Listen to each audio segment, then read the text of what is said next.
حضور کے بعد بھی اگر کوئی نبی پیدا ہو جائے تو خاتمت محمدی میں فرق نہیں آئے گا۔ اب میں نے کہا تو یہ کہتا تھا کہ میں مرزے کے پیچھے نماز اس لیے نہیں پڑھتا کہ وہ خاتم النبیین کا معنی آخری نبی نہیں کرتا۔ میں نے کہا وہ تو یہ بھی نہیں کر رہا، ٹھیک ہے۔ اور تو یہ کہتا ہے کہ میں نے مرزے کے پیچھے نماز اس لیے پڑھے اس لیے کہ مرزائی جو ہے وہ نبی پاک کے بعد مرزا کو نبی مانتے ہیں۔ تو میں نے کہا وہ تو یہ بھی کہہ رہا ہے کہ حضور کے بعد نبی آ سکتا ہے، ٹھیک ہے، نبی آ سکتا ہے۔ یہ بات بر صغیر کے اندر آخر میں دو بندوں نے کی ہے، ایک مرزا نے کی ہے، قاسم نانوتوی نے کی ہے، اور ان دونوں کو مولا علی کی جانب سے نکیل امام احمد رضا نے لگائی ہے۔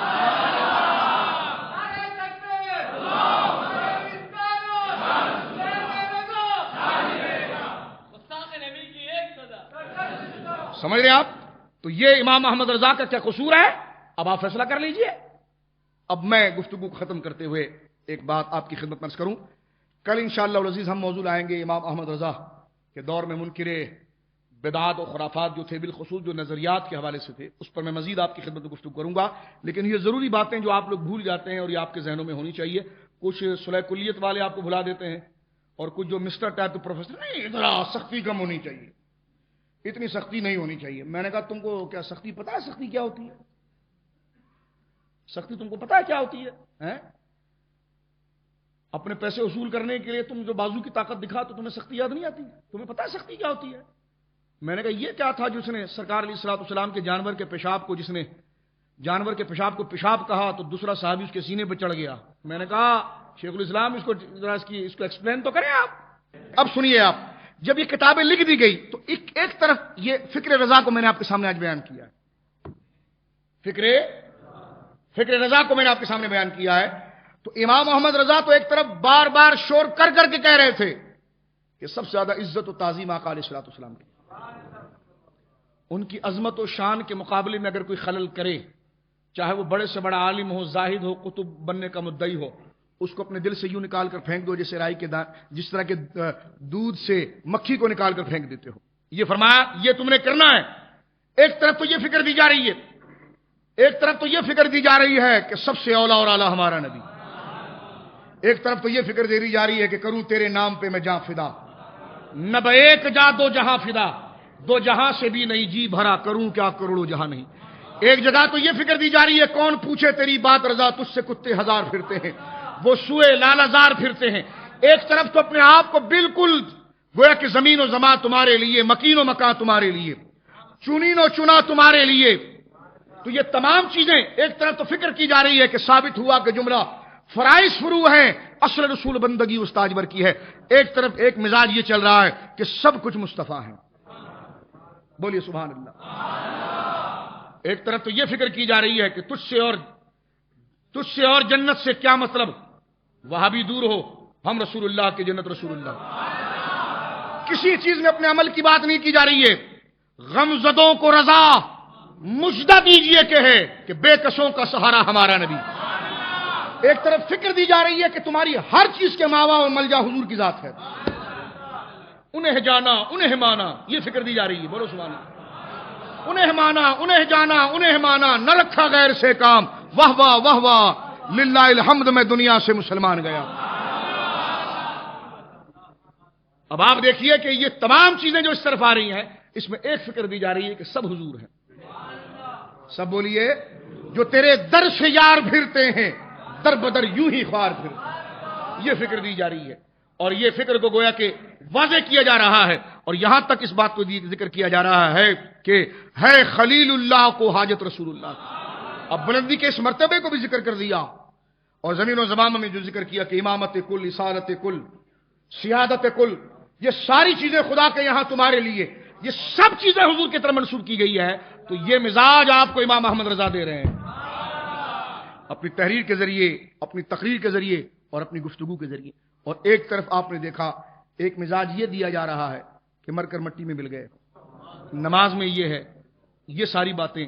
اب میرے امام نے کس بہترین انداز میں سولوشن پیش کیا تھا، وہ مزاج صحابہ کا تھا۔ اور میں نے آپ کی خدمت ابھی عرض کیا کہ گنگوئی صاحب سے جب پوچھا گیا کہ کیا صحابہ کو اگر کوئی کافر کہے تو وہ اہل سنت سے نکل جائے گا، کہہ لگے نہیں، تو میں نے کہا پھر شیعوں کو کیوں کافر کہتے ہو؟ چکر ختم کرو تو تمہارا ہے عقیدہ۔ اب یہ امام احمد رضا پر تبرک یہ انگریزوں کے ایجنٹ تھے. میں نے کہا ملا تو تمہیں کچھ بھی نہیں, خاک کھائی صرف شور مچا کر.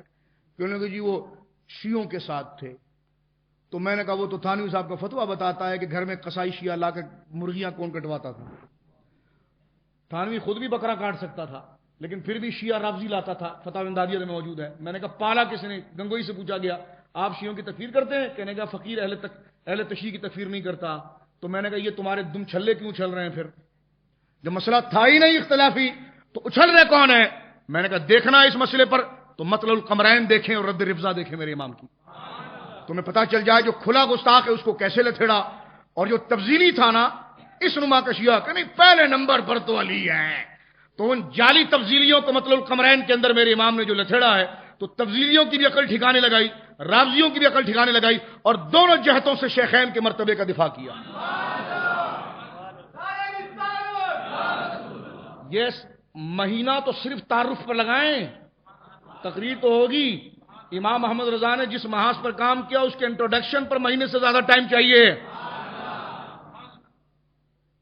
امام محمد رضا نے جن شعبوں پر کام کیا اس پر مہینے سے زیادہ چاہیے تاکہ عوامی سطح پر اس کو اتار کر گویا کہ بیان کیا جائے. لیکن میرے دوستو آخر میں سنیے آپ میرے سامنے, اب جب یہ بات انہوں نے لکھ دی تھی تو واقعی میں اگر آپ کا یہ نظریہ تھا تو پھر آپ حضور کی عظمت و شان پر ایسے قربان ہوتے جس طرح کہ عبداللہ بن رواحہ سرکار کے دراز گوش کی عظمت پر قربان ہو گئے, جیسے صحابہ حضور کے وضو کے پانی اور آثار پر قربان ہو گئے, جیسے صحابہ نے اپنے ماں باپ کی عزتیں حضور کے قدموں پر قربان کر دی. صحیح ہے, اب گفتگو بالکل اختتام پر ہے اور یہ آخری جملہ سن کر جائیے ذرا, اور اس پر میں اس مقدمے کو ختم کرتا ہوں اہل فکر کے لیے, ان نوجوان دوستوں کے لیے, نوجوان مفکرین کے لیے کہ وہ میدان عمل میں آئیں اور غور کر کے دیکھیں کہ جناب جو فکر ہے وہ یہی ٹھیک ہے کہ جس نبی کا کلمہ پڑھتے ہیں ہم اسی کے وفادار رہیں, اسی کے وفادار رہیں اور اسی سے وفاداری کو دکھائیں.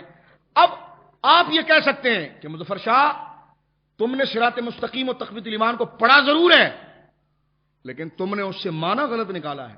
ہمارے مولوی صاحب کے کہنے کا یہ مطلب بالکل نہیں تھا.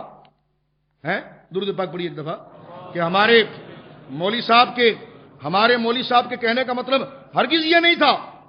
تو آپ کہہ سکتے ہیں کہ 10 بندے کہہ سکتے ہیں ہاں یار اس بندے کی بات سنو, اس بندے کی بات سنی چاہیے کہ یہ کہہ رہا ہے کہ بھائی میں کہہ رہا ہوں کہ دیکھو انہوں نے نمازوں کے بارے میں لکھا کہ حضور کا خیال نماز میں آ جائے تو معاذ اللہ ایسے ہی بات لکھی, اور حضور کے بارے میں یہ لکھا کہ معاذ اللہ حضور کے جسد مبارک کے بارے میں قبر کے تصور سے اتنی گھٹیا بات لکھ دی کہ مر کر مٹی میں ملنے والی بات لکھ دی. اپنے مولویوں کے سب کچھ جائز کر دیا. پھر آپ کہتے ہیں کہ میں بات نہیں سمجھ پایا, تو کیا کوئی جناتوں کی زبان تھی کہ جو میں نے غلط سمجھائی آپ کو؟ اردو میں آپ پڑھ لیجئے اور سمجھا دیجئے مجھے. کہ لیکن نہیں سمجھا تو ہم بھی نہیں سکتے آپ کو, لیکن بات آپ نے ٹھیک نہیں کی. میں نے کہا چلو پھر کوئی سالس بنا لو, 3rd پرسن بیچ میں لے آؤ, جج لے آؤ, حکم لے آؤ نا. کہ لیکن نہیں حکم کون؟ میں نے کہا جو تم کو بھی ٹھیک لگے مجھے بھی ٹھیک لگے. کہ لیکن نہیں. میں نے کہا چلو جو تم کو ٹھیک لگے اسی کو لاؤ, جو تم کو ٹھیک لگے اس کو لاؤ اور اس سے پوچھو کہ یہ جو باتیں کی ہے یہ گستاخی ہے یا نہیں, اس سے اختلاف ہوگا کہ نہیں ہوگا. کہ لگے میں کس کو پیش کروں؟ میں نے کہا کیوں؟ ابھی اپنے اکابر کا نام نہیں یاد تو قبر میں کیا کرے گا؟ کہ آپ کو یاد ہے؟ میں نے کہا ہمیں پورے شجرے یاد ہوتے ہیں, ہمیں پورے شجرے یاد ہوتے ہیں, ہمیں اپنے اکابر پر اتنا فخر ہے, ہمیں پورے شجرے یاد ہوتے ہیں. سمجھ رہے ہیں آپ؟ یہ ایک لفظ اپنا مزاج بنائیے آپ جو میں آپ کو بتا رہا ہوں.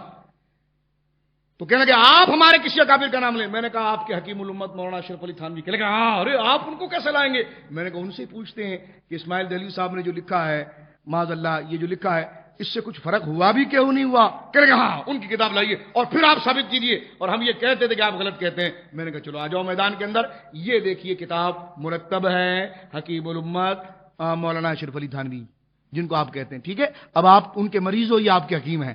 اب حکیم صاحب آپ کو دیکھو اب کون سا معجون کھلاتے ہیں, اب آپ کو کھانا چاہیے اور اس کو قبول کر لینا چاہیے. کتاب کا نام ہے ارواح ثلاثہ یعنی حکایت اولیاء.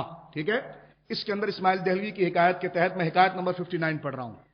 حکایت نمبر لکھنے والا اشرف علی تھانوی, میں نہیں.